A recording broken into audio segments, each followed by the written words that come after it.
क्या कुछ कह रहे हैं वो सुनिए। हर हर जनपद उन्नाव के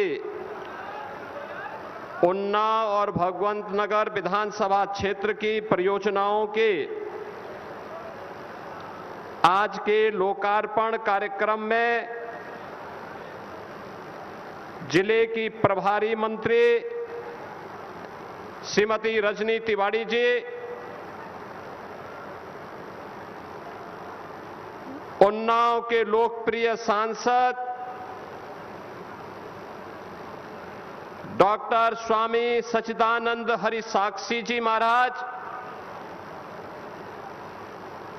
जिला पंचायत अध्यक्ष श्रीमती शकुन सिंह जी,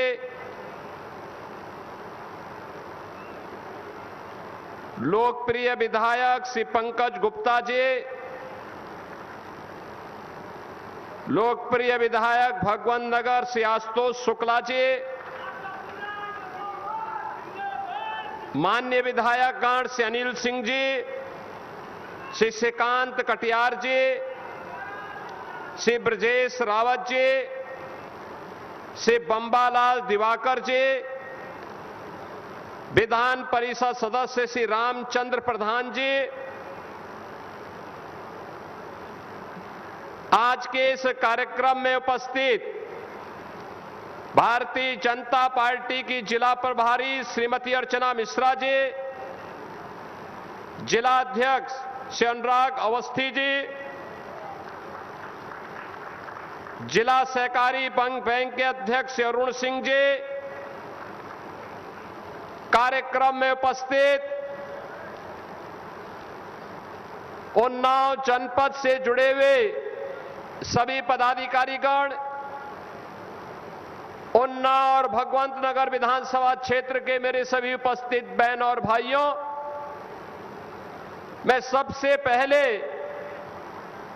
मां गंगा और सई की इस पावन धारा से अभिसिंचित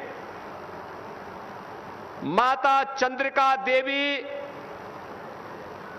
भगवान सहस्त्रलिंगेश्वर मंदिर परिहर स्थित लौह कुश का जन्मस्थल, जानकी कुंड का पवित्र स्थल, बौद्धकालीन सचान कोट, कोसरी देवी मंदिर जैसे पावन आध्यात्मिक और सांस्कृतिक केंद्रों की पावन धरा उन्नाव को कोटि कोटि नमन करते हुए आप सभी उपस्थित बहन और भाइयों का मैं हृदय से स्वागत करता हूं, अभिनंदन करता हूं। बहन और भाइयों, एक समृद्ध आध्यात्मिक विरासत के साथ ही देश की सुरक्षा के लिए और भारत की अस्मिता पर जब भी संकट आया है, उस संकट से उभारने के लिए, देश की गुलामी की बेड़ियों को तोड़ने के लिए राजा रामराव बख्श सिंह जी, अमर नायक वीर गुलाब सिंह लोधी जी ने ब्रिटिश हुकूमत की जड़ों को खाड़ने के लिए जो अपना बलिदान दिया, उन सभी की स्मृतियों को भी मैं कोटि कोटि नमन करता हूं। हमारा उन्नाव जनपद साहित्यकारों की पावन धरा भी है। पंडित प्रताप नारायण मिश्रा, पंडित सूर्यकांत त्रिपाठी निराला जी, डॉक्टर शिवमंगल सिंह सुमन जी, बाबू भक्तिचरण वर्मा जी, डॉक्टर रामविलास शर्मा जी जैसे साहित्यकारों के साथ ही विधानसभा के हमारे पूर्व अध्यक्ष दीक्षित जी की भी तो, हृदय नारायण दीक्षित जी की भी तो पावन धरा उन्नाव ही है। और इसलिए बहनों और भाइयों, इतनी पावन और समृद्ध आध्यात्मिक साहित्यिक क्रांति की धरा को मैं कोटि कोटि नमन करता हूं। और आप सबको आज जब यहां पर आया हूं तो 570 करोड़ रुपए की इन परियोजनाओं के लिए यहां के लोकप्रिय सांसद जी को, दोनों विधानसभाओं के लोकप्रिय विधायकों को, उन्नाव जनपद के सभी जनप्रतिनिधियों को और सभी पदाधिकारियों को विकास में रुचि लेने के लिए हृदय से धन्यवाद देते हुए पूरे उन्नाव जनपद वासियों को मैं इन योजनाओं की हृदय से बधाई देता हूं। बहनों और भाइयों, मैंने पिछली बार आकर के कहा था यहां पर, जब यहां की पीड़ा थी, स्वामी जी ने जब कहा था कि एक ओर लखनऊ दूसरी ओर कानपुर, उन्नाव बीच में अपने आप को उपेक्षित महसूस करता है, तब मैंने कहा था कि उपेक्षित नहीं होगा। विकास की हर योजना अब हमारे उन्नाव में भी आएगी, उन्नाव उसके साथ जुड़ करके रहेगा और उन्नाव की उन योजनाओं को ध्यान में रख करके आज तो उन्नाव की कनेक्टिविटी जहां से भी देखो 4 लेन की हो गई है और गंगा एक्सप्रेसवे की शानदार यात्रा कैसे होती है। उन्नाव का व्यक्ति अब चाहे तो लखनऊ को बाईपास करके सीधे दिल्ली भी जा सकता है और प्रयागराज भी जा सकता है। कानपुर के लिए भी अब लखनऊ से एक ग्रीनफील्ड एक्सप्रेसवे भी बन रहा है और उन्नाव की कानपुर की कनेक्टिविटी को दूर करने के लिए, कनेक्टिविटी की समस्या का समाधान हो सके, इसके लिए गंगा नदी में अतिरिक्त ब्रिजेज की जो मांग की गई थी, हमने कहा जितना चाहिए देंगे, पैसे की कमी नहीं होने देंगे, उन्नाव को पिछड़ने नहीं देंगे। आज वह भी आपको यहां पे प्राप्त हुआ है और आज मैं आपको बताने के लिए आया हूं, डिफेंस मैन्युफैक्चरिंग कॉरिडोर में भी और गंगा एक्सप्रेसवे पर यहां पर एक इंडस्ट्रियल क्लस्टर डेवलप हो सके, इसके लिए भी हम लोगों ने उन्नाव जनपद में जमीन अधिग्रहण की कार्रवाई पूरी कर दी है और तेजी के साथ नए उद्योग अब उन्नाव जनपद में लगेंगे। यहां के नौजवानों को यहीं पे रोजगार प्राप्त होगा। बहनों और भाइयों, हम सबको इस बारे में ध्यान रखना होगा। आज हम सब नए भारत के, नए उत्तर प्रदेश में रह रहे हैं, एक बदलावा परिवेश। प्रधानमंत्री मोदी जी के यशस्वी नेतृत्व में नया भारत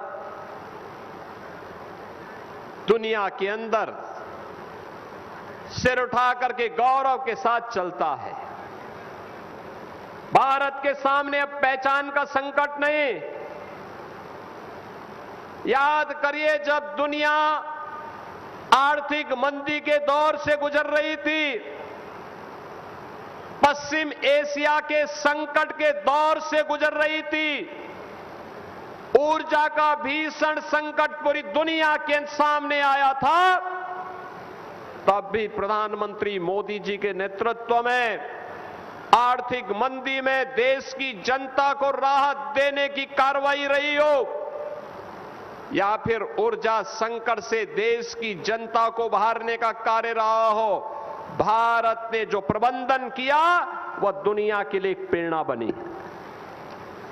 अकेला भारत है जो इन दोनों चुनौतियों का बखूबी सामना किया, अन्यथा इस समस्या को देने वाला अमेरिका स्वयं महंगाई से त्रस्त है। कई गुना वहां महंगाई बढ़ चुकी है, लेकिन भारत के अंदर हम प्रधानमंत्री मोदी जी के नेतृत्व में सुरक्षित हैं। आस्था का भी सम्मान हो रहा है और अर्थव्यवस्था को भी मजबूती के साथ आगे बढ़ाया जा रहा है। देश की सुरक्षा को पुख्ता इंतजाम किया जा रहा है। देश की सुरक्षा के साथ कोई खिलवाड़ नहीं हो सकता। आंतरिक सुरक्षा में सेंध लगाने वाले नक्सलवादियों को, आतंकवादियों को, उग्रवादियों को उन्हीं की भाषा में जवाब दे करके भारत की ताकत का एहसास करवाया जा रहा है। समाज के प्रत्येक तबके के लिए योजनाएं बनी है। प्रधानमंत्री जी ने कहा है, देश के अंदर 4 ही जातियां हैं, एक गरीब है, एक अन्नदाता किसान है, एक महिलाओं की है और एक युवाओं की है। और इन सब को ध्यान में रख करके योजनाएं बन रही हैं। नौजवान के लिए रोजगार, किसान, अन्नदाता किसान के चेहरे पर खुशहाली आए और शासन की योजना का लाभ मिल सके, इसके लिए कार्यक्रम चल रहे हैं। मिशन शक्ति के अंतर्गत नारी गरिमा की, सम्मान की रक्षा करने के साथ ही नारी की सुरक्षा, उनके सम्मान और उनके स्वावलंबन के कार्यक्रम बखूबी संचालित हो रहे हैं। ये सभी कार्यक्रम युद्ध स्तर पर आगे बढ़ रहे हैं। बहनों और भाइयों, गरीबों के लिए योजनाएं कैसे चलनी है, आज आप देख रहे होंगे। प्रधानमंत्री आवास योजना या मुख्यमंत्री आवास योजना के लिए किसी भी गरीब को किसी के सामने हाथ फैलाने की नौबत नहीं होती है। अधिकारी उसके घर में जाकर के बताते हैं कि भाई आपका चयन हुआ है, आपको ये स्वीकृति दी जा रही है। पहले गरीब थक जाता था, लेकिन उसको शौचालय तो मिलता ही नहीं था, उसको आवास मिलने की बात भी नहीं थी, पैसा दे करके, घूस दे करके भी नहीं मिलता था।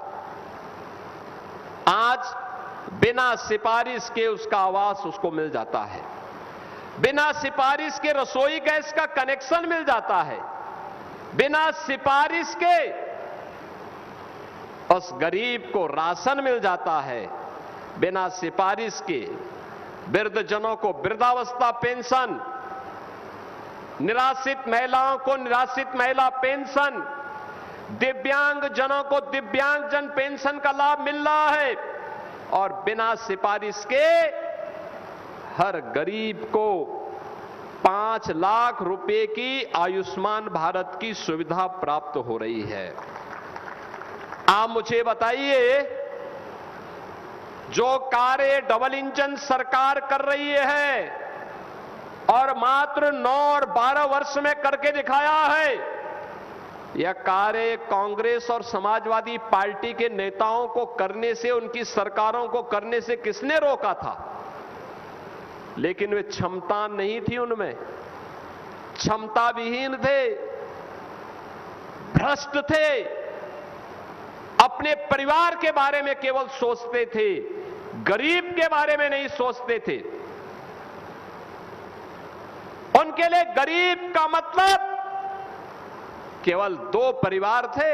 कांग्रेस के लिए केवल गांधी परिवार, नेहरू परिवार था, नेहरू गांधी परिवार, और समाजवादी पार्टी के लिए सिपाही परिवार। बाकी उससे बाहर उनकी सोच ही नहीं थी, उससे बाहर वे किसी के बारे में सोच भी नहीं सकते थे। अगर कोई गरीब आवाज उठाता था तो उसकी आवाज को दबा दिया जाता था, और कोई राजनीतिक दल आवाज उठाता था तो इनके गुंडे और इनकी माफिया न केवल उनकी आवाज को बंद कर देते थे, बल्कि व्यापारियों का अपहरण करके पूरा तांडव करते थे। बहनों और भाइयों, जब सत्ता पोषित इन माफियाओं के कारनामों को मैं देखता हूं तो मुझे रामायण याद आने लगता है कि रामायण काल में खर, दूषण, मारीच और सुबाहु ऐसे रहे होंगे जैसे सपा और कांग्रेस के समय में माफिया राज था। माफिया राज था। आप सोचिए, आपने कभी समाजवादी पार्टी के नेताओं को या कांग्रेस के नेताओं को किसी गरीब के लिए आंसू बहाते हुए देखा है? नहीं, इनके आंसू बहते हैं माफिया के लिए। माफिया के मरने पर ये लोग आंसू बहाते हैं, गरीब की पीड़ा के प्रति इनकी कोई संवेदना नहीं है। गरीबों के प्रति ये संवेदनहीन बन जाते हैं। गरीबों का इन्होंने शोषण किया है। आजादी के बाद सर्वाधिक समय तक इन लोगों ने देश के अंदर शासन किया, लेकिन देश और प्रदेश को दुर्गति के गर्त में ढकेलने में और पहचान के संकट तक पहुंचाने के लिए ये दोनों दल बराबर के जिम्मेदार हैं। और इसीलिए आज जब मैं इनके दोहरे चरित्र को देखता हूं, मुझे हंसी आती है। जिन लोगों ने पहचान का संकट दिलाया, वे लोग आज उपदेश देते हैं। जिन लोगों ने प्रदेश को माफिया राज में तब्दील कर दिया था, जिन्होंने प्रदेश को दंगाग्रस्त बना दिया था, कर्फ्यू ग्रस्त बना दिया था, पर्व के पहले उपद्रवग्रस्त बना दिया जाता था, वे लोग आज उपदेश दे जा रहे हैं। वे उपदेश दिए जा रहे हैं। उपदेश देते हुए वे थकते नहीं हैं। तनिक भी लज्जा होती। उन्नाव से सीएम योगी आदित्यनाथ को आप सुन रहे थे। एक छोटा सा ब्रेक लेते हैं, जल्द वापस लौटते हैं।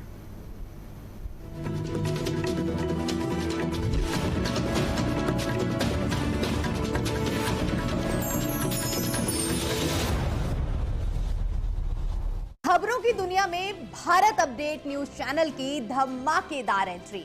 आपका अपना चैनल भारत अपडेट अब आप देख सकते हैं टाटा प्ले के चैनल नंबर 574 और जियो टीवी के चैनल नंबर 2070 पर 24 घंटे 7 दिन। छत्तीसगढ़ में शिक्षा अब हर बच्चे के उज्जवल भविष्य की मजबूत नींव बन रही है। प्रदेश में समावेशी और गुणवत्तापूर्ण शिक्षा को सशक्त आधार देने की दिशा में एक महत्वपूर्ण और दूरदर्शी पहल करते हुए मुख्यमंत्री श्री विष्णुदेव साय ने शिक्षा का अधिकार RTE अधिनियम के अंतर्गत निजी विद्यालयों में प्रवेश हेतु ऑनलाइन लॉटरी प्रक्रिया के माध्यम से 14,403 बच्चों का चयन सुनिश्चित किया है। प्रक्रिया में राज्य भर से मिले 38,439 आवेदनों में से 27,203 बच्चे पात्र पाए गए और तकनीक आधारित निष्पक्ष प्रक्रिया के माध्यम से इन बच्चों का चयन किया गया, जिससे हर योग्य बच्चे समाचार जगत में सफलता सिर्फ खबरों से नहीं बल्कि मजबूत संचालन और दूरदर्शी नेतृत्व से बनती है। दामिनी महौर भारत अपडेट की डायरेक्टर न्यूज ऑपरेशंस, जो हर दिन चैनल की रफ्तार को नई दिशा देती हैं। न्यूज ऑपरेशंस की हर बारीकी पर उनकी गहरी पकड़ और निर्णयों में उनकी सटीकता भारत अपडेट को विश्वसनीयता की नई ऊंचाइयों तक ले जा रही हैं। समन्वय, अनुशासन और नेतृत्व, इन तीनों का अद्भुत संगम है दामिनी महौर। उनकी कार्यशैली सिर्फ प्रबंधन नहीं बल्कि पूरी टीम के लिए प्रेरणा है। आज भारत अपडेट की सफलता में उनकी मेहनत, दूरदृष्टि और समर्पण की मजबूत छाप है। दामिनी महौर एक ऐसा नेतृत्व जो खबरों को सिर्फ संचालित नहीं बल्कि उन्हें प्रभावशाली पहचान देता है।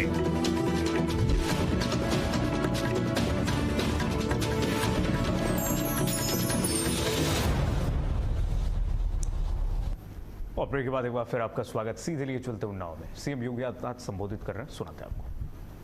पैसे की कमी नहीं। अरे उत्तर प्रदेश में तो साक्षात प्रभु श्री राम का आशीर्वाद बरसता है। बांके बिहारी वृंदावन की कृपा बरसती है। उत्तर प्रदेश पर तो बाबा विश्वनाथ की कृपा बरसती है और मां गंगा का आशीर्वाद भी हम पर बरसती है। उत्तर प्रदेश कैसे बदहाल हो सकता है? आज उत्तर प्रदेश दंगा मुक्त, कर्फ्यू मुक्त प्रदेश। अब कोई उपद्रव नहीं करता है। अब उत्सव पूर्व उपद्रव नहीं हो सकते। कोई पर्व और त्योहार उठाइए आप, जो पर्व और त्योहार एक गरीब के लिए उत्सवपूर्ण माहौल लेकर आते हैं, उसके चेहरे पर खुशहाली लेके आते हैं, और इसी पर्व और त्योहार के बहाने वो बेचारा गरीब अच्छा कपड़ा पहन लेता है। अब वह खुशी के साथ परिवार के संग इस उत्साह का आनंद लेता है। सुरक्षा के बेहतर माहौल में ये उत्साहपूर्ण माहौल बनता है और विकास की इस प्रक्रिया के साथ अपनी इस विरासत को आगे बढ़ाने का यह अभियान उसी क्रम में हमारी जारी है। और बहनों और भाइयों, आज सबको मैं आपका यही आश्वासन देने के लिए आया हूं, विकास की प्रक्रिया में कोई समस्या नहीं।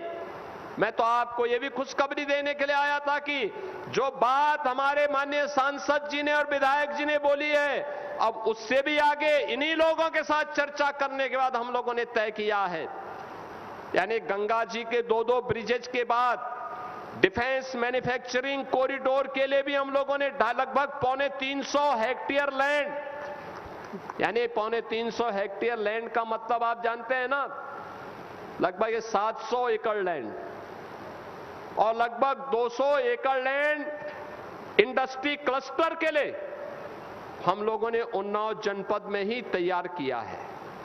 इंडस्ट्रीज लगेंगी, लेकिन एक नई खुशखबरी देने के लिए आया हूं मैं, वह है स्टेट कैपिटल रीजन का पार्ट हम लोगों ने उन्नाव को भी बनाया है। स्टेट कैपिटल रीजन का मतलब अब जो विकास लखनऊ में होगा वो केवल हजरतगंज तक सीमित नहीं होगा। हमने कहा था कभी अमर शहीद, अमर नायक वीर गुलाब सिंह लोधी देश को आजाद कराने के लिए उन्नाव से हजरतगंज तक पहुंचे थे, लखनऊ तक पहुंचे थे, और अब लखनऊ का विकास उन्नाव तक पहुंचेगा। उनके प्रति यही हमारी श्रद्धांजलि होगी।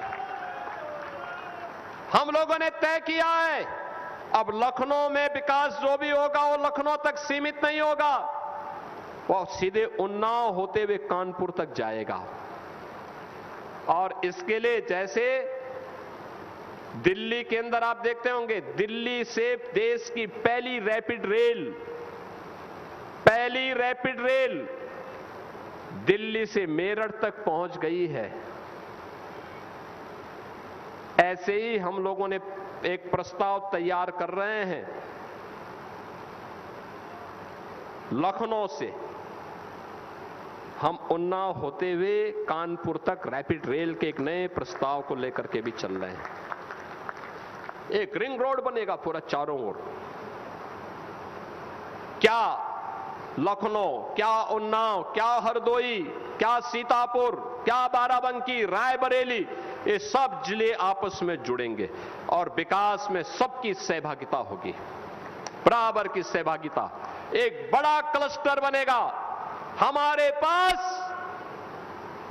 हमारा ऊर्जावान युवा है, हमारा मेहनती अन्नदाता किसान है, आधी आबादी की ताकत है, मां गंगा का आशीर्वाद है। क्यों नहीं अब हमारा उन्नाव भी विकास की प्रक्रिया में एक विकसित उन्नाव के रूप में अपने आप को प्रस्तुत करे। और इसके लिए अलग अलग जनपदों में अलग अलग क्लस्टर विकसित किए जा रहे हैं, व्यापक कार्य योजना बन रही है, वर्ल्ड क्लास इंफ्रास्ट्रक्चर विकसित करने की तैयारी चल रही है। विकास की योजना केवल आज को ध्यान में रख करके नहीं, आगामी 100 वर्षों की कार्य योजना लेकर के चला जा रहा है कि 100 वर्ष के बाद भी वर्तमान जो उस समय की पीढ़ी होगी, वह पीढ़ी जब सोचेगी कि डॉक्टर स्वामी सच्चिदानंद साक्षी जी महाराज यहां के सांसद थे, उस समय के यहां के विधायक, हमारे जो भी जनप्रतिनिधिगण हैं, इनके बारे में कि पंकज गुप्ता उस समय यहां के विधायक, यहां उन्नाव के विधायक थे, 100 वर्ष के बाद भी जब बोलेंगे कि भगवंत नगर में कभी हृदय नारायण दीक्षित जी ने, कभी आशुतोष शुक्ला जी ने नेतृत्व किया, तो उस समय याद करेंगे देखो ये विकास की कार्य योजना का काम इन्होंने ये आधारशिला रखी थी। ऐसे ही जैसे गंगा एक्सप्रेसवे बन रही है, गंगा एक्सप्रेसवे देखा ना, देश की सबसे बड़ी एक्सप्रेसवे है ये। कोई चलेगा एक बार तो उसको लगेगा कि कैसे एक्सप्रेसवे में ग्लोबल स्टैंडर्ड को लागू किया जाता है, उसकी राइडिंग क्वालिटी वही है जो दुनिया के अंदर सबसे अच्छी सड़क की होगी, वह गंगा एक्सप्रेसवे में आपको देखने को मिलेगी। और उन्नाव भी उसके। उन्नाव से सीएम योगी को आप सुन रहे हैं। एक छोटा सा ब्रेक लेते हैं, जल्द वापस लौटते हैं।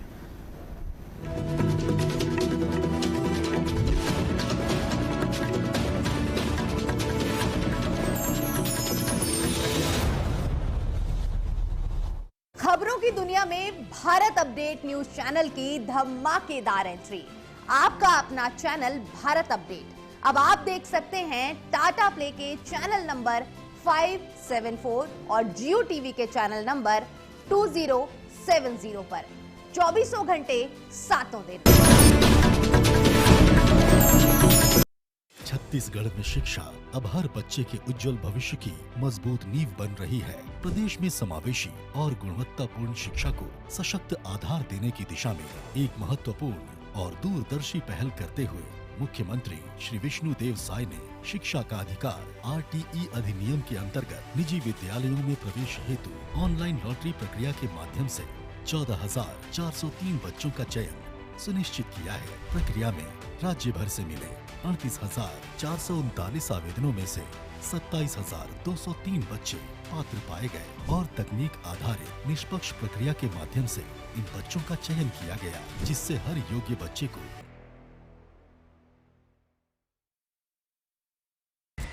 समाचार जगत में सफलता सिर्फ खबरों से नहीं बल्कि मजबूत संचालन और दूरदर्शी नेतृत्व से बनती है। दामिनी महौर, भारत अपडेट की डायरेक्टर न्यूज ऑपरेशंस, जो हर दिन चैनल की रफ्तार को नई दिशा देती हैं। न्यूज ऑपरेशंस की हर बारीकी पर उनकी गहरी पकड़ और निर्णयों में उनकी सटीकता भारत अपडेट को विश्वसनीयता की नई ऊंचाइयों तक ले जा रही हैं। समन्वय, अनुशासन और नेतृत्व, इन तीनों का अद्भुत संगम है दामिनी महौर।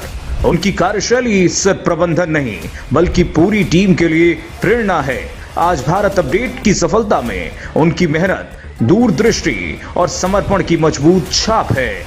दामिनी महौर एक ऐसा नेतृत्व जो खबरों को सिर्फ संचालित नहीं बल्कि उन्हें प्रभावशाली पहचान देता है।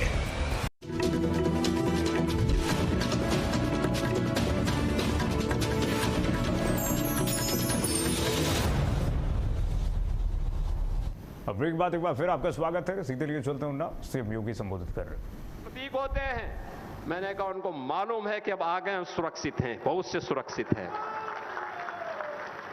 अब बहुत से सुरक्षित ही नहीं, ये पीढ़ी जब सुरक्षित है तो देश के भविष्य को और सुरक्षित करके प्रधानमंत्री मोदी जी के विजन को लोग आगे बढ़ाने में सक्षम होंगे।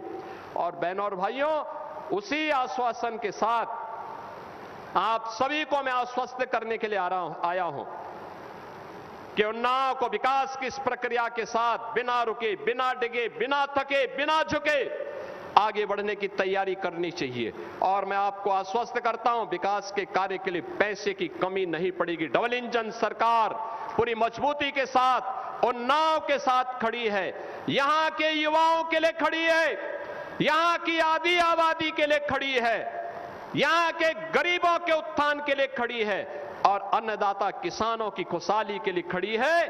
इसी विश्वास के साथ मैं 570 करोड़ रुपए की इन परियोजनाओं को इन दोनों विधानसभाओं को अर्पित करता हूं। मैं इस अवसर पर वीर शहीद गुलाब सिंह लोधी जी की स्मृतियों को नमन करता हूं। उनके स्मृति में जो पुलिस ट्रेनिंग स्कूल है, आज उसकी क्षमता को हम दोगुना करने में सफल हो चुके हैं और उस वीर नायक के प्रति ये हमारी श्रद्धांजलि है। इस विश्वास के साथ आप सबके प्रति मेरी मंगल में शुभकामनाएं। धन्यवाद। जय हिंद, जय जय श्री राम। और इसी के साथ एक बार जोरदार तालियों के साथ आइए अभिनंदन वंदन स्वागत करते हैं परम आदरणीय श्रद्धेय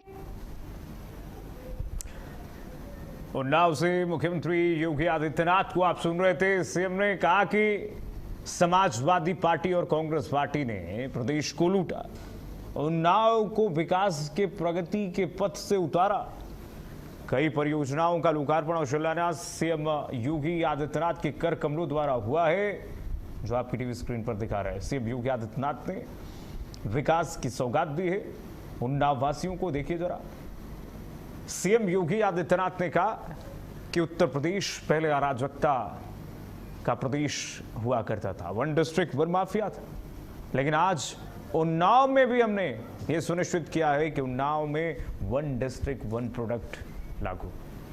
फिलहाल के लिए बस इतना ही, खबरें लगातार जारी।